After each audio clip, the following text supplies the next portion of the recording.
Welcome to Chapter 5, Who Gains and Who Loses from Trade. This is essentially a continuation from Chapter 4. And it focuses on the Heckscher-Ohlin model. So, recapping from last time, or from Chapter 4, the end of Chapter 4, what are the short-run effects of opening trade?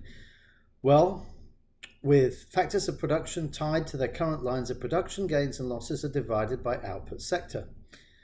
All factors tied to the rising sector, so the one that the country is going to specialize in, or the good that the country is going to specialize in, and all factors tied to the declining sector lose. So factors, so just to go back to our example from last time, if the US has a comparative advantage in wheat, then all the factors relating to the wheat sector will gain, and all the factors relating to the sector where we're going to start importing product from outside the country, in other words the cloth sector, are going to lose. And that's what it says in the last paragraph there.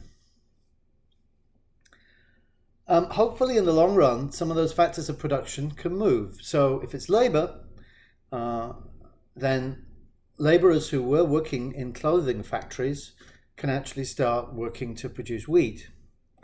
And similarly abroad, those that were working to produce wheat can start working in clothing factories. So hopefully those factors of production can move between sectors in response to those differences in returns, in response to those, and that in turn is in response to who has the comparative advantage in which good.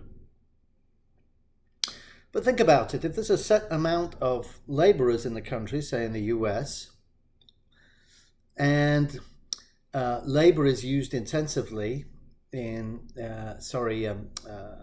is used intensively in the production of wheat, which it is, then it's going to mean that the factors of production that are related to land are going to gain. As there's not so much labor employed in the production of wheat, then those wage rates are likely to fall in that country.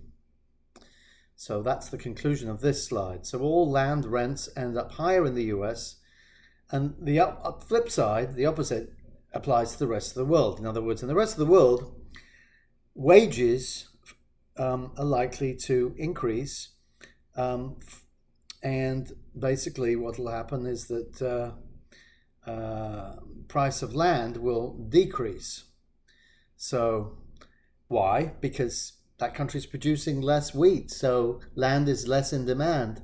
Therefore, the owners of the land are not going to, be able to charge the same rents that they were charging.